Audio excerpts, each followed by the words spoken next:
Naturally, it was a disappointing defeat on Friday just gone, but quick turnaround. We have a game tomorrow. Is that perhaps a positive thing in some ways? Yeah, I think it is. Look, we know we're all disappointed that the result is not ideal for us. No one wants to lose football games at this football club. Certainly myself, certainly the players, and certainly everyone involved with the football club. I thought it was a very good game. I think, if I'm honest, probably 3-0 was a little bit flattering for Dundee. I thought we played well, really well in patches. We started the game poorly. We started the second half poorly, first 10 minutes of the second half. And within that, they scored 2 goals, which are poor goals from our point of view. And we've given them the leg up. And you give anyone a leg up, not only a team as with the quality of Dundee, but anybody, and you're fighting against the tide. So it was disappointing. I think disappointing more so than manner will concede the goals, but take the goals out of it, which obviously you can't, because goals change games and goals win games. I'm not stupid or naive enough to think that, but I think there was lots of positives with regards to performances, personal performances, and group and team performances. And how important is that, Craig, to take positives out of what on the surface is a disappointing result, to take those positives, especially with a game coming up a few days later? Yeah, I think it's incredibly important. I think it's something that you can't hang about with too much negativity for too long. Yes, we got in early this morning. I give the lads a weekend off. We got in early this morning. We analysed the game. Short, get the negatives out of the way, then we put the positives and we analysed Flint, and we've gone on the training pitch and done our set plays and done our team shape, etc., and prepared right for Flint. And that, the minute we stopped talking about what happened on Friday, within 50 minutes of the meeting, then it's done, it's dusted, it's gone, you can't do anything about it. It's just making sure that everyone understands, where we need to be, and you can't just brush over things. Sometimes you've got to make sure you point them out, but not have too much of a negative spin on it. But also as well, we did point out the very good things we've done as well, and the very good things we've done before the Dundee game, leading up to it in the league game. So it's it's not all all negatives. I think it's you spend 10-15 minutes with negative, and we spent the rest of the day after that with all positives and preparing to go in to play Flint tomorrow night.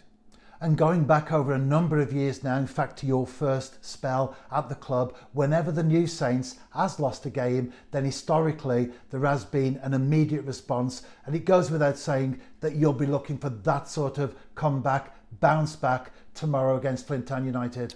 Definitely, without a shadow of doubt, because at the end of the day we are professional people.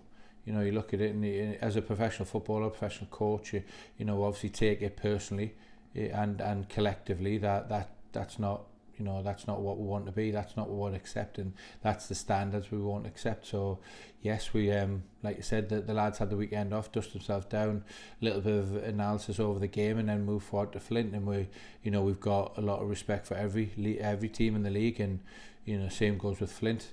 I know Lee quite well. He's done fantastic in his job. Lee was here for a short period of time. I signed him as a player.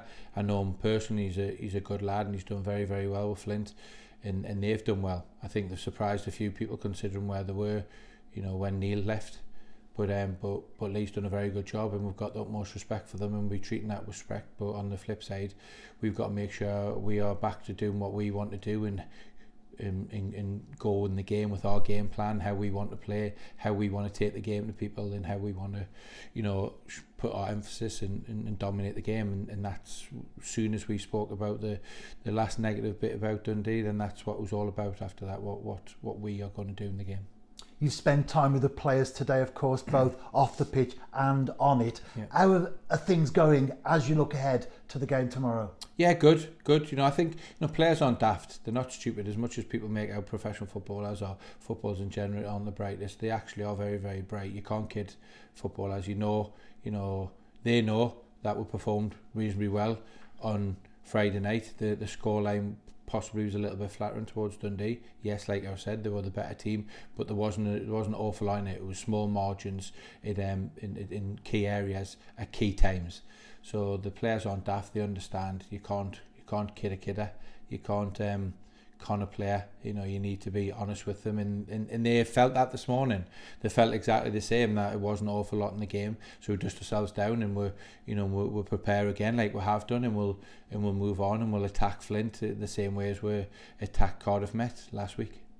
Flint got off to a good start this season. However, they have wobbled a little bit in recent games, just 2 points from the last 3. They'll be looking particularly to turn that one around. As always, we give respect to the opponent, and it will be a tough game. Yeah, it will be, without a doubt. They've got some good players. You know, you've got some very experienced players as well. You know, I've worked with 2 or 3 of their players myself. You know, Jay Owen and Danny Harrison, who were pivotal in Connor's Key's successful years, and you know, and being in the league a long time. And Danny's had a very good career, and Jay's been in the league for a long time, and he's a very good player. Honest, good pros, and they'll have standards as well, and they'll want to be coming here and equipping themselves as best as possible to try and get the best result they can. They've got a bit of pace on the counter attack as well, which is threatened. They're strong from set plays with a few big lads and good deliveries. So we've watched them numerous times, and then we've done our homework, and we've given them the respect that they're due. But as I said, you know, I can't emphasise enough about it's going to be us. You know, start the tempo. It's going to be us how we want to play the game. We want to push our game onto them, as we do with anyone at Park Hall. Which you know, that's going to be the question. Our tempo is going to be important. And not just taking into account the defeat last weekend, but the fact that it is 3 games in the space of 8 days. Yeah. Are we likely to see much of a change in the starting 11? I think the important thing is that you pick your best team for the best opposition. You don't get ahead of yourself too much, because the next game is always the most important one. We're not thinking about Newtown in 5 days' time. We're thinking about Flint Town on Tuesday tomorrow night, because that is the next one. That's the most important one. So I'm not a huge believer in looking too far forward, because sometimes that can bite on the backside. So the important thing is making sure everyone's fit, which most are. We got the lads on the pitch today. They had a couple of days off. They're sharp, they're fresh, they're ready to go, and then we'll go out there with the strongest team possible that we think can give the best opportunity to win the game on Tuesday. And as we look at the statistics, we often talk about those, of course, in the press conference. The New Saints is in a very good position. It's another opportunity tomorrow to push on, get more points on the board, and put more pressure on the chasing pack. Yeah, I think it's very, very important, considering we missed a league fixture at the weekend because of playing in the Challenge Cup. So yes, I think it's very, very important that we've got 2 home games. Obviously, the Flint game was supposed to be away, but it's been reversed. So we've got Flint on Tuesday at home and Newtown home on Friday. So I think it's imperative that we go and try and do all we can to win both them games to get our momentum back again and back to league action. And because, like I said, it's, you know, we don't want to get, you know, we played 1 less than everybody else, and we want to get the 6 points this week on the board, hopefully. There's probably not that much extra travelling for most of the players, but does the fact that it's a home game help in some ways?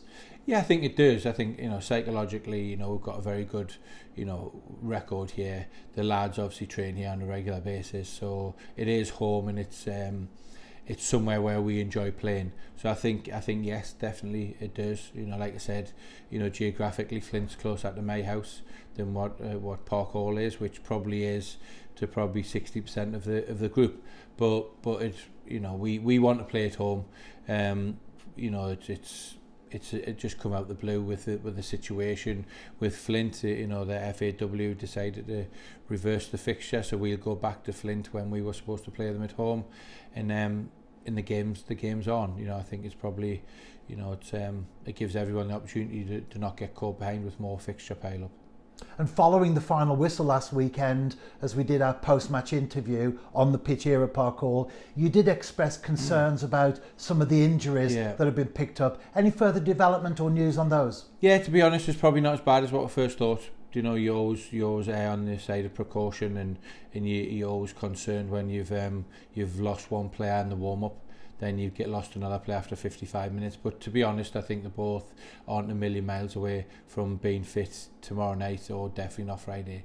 So, you know, we made the right decision by pulling Ben out in the warm-up. He said he felt it, possibly could have went on, but we decided to change in the end, made the right decision. And then also with getting Keston off as quick as what we could, we made good decisions so that didn't make the injuries worse.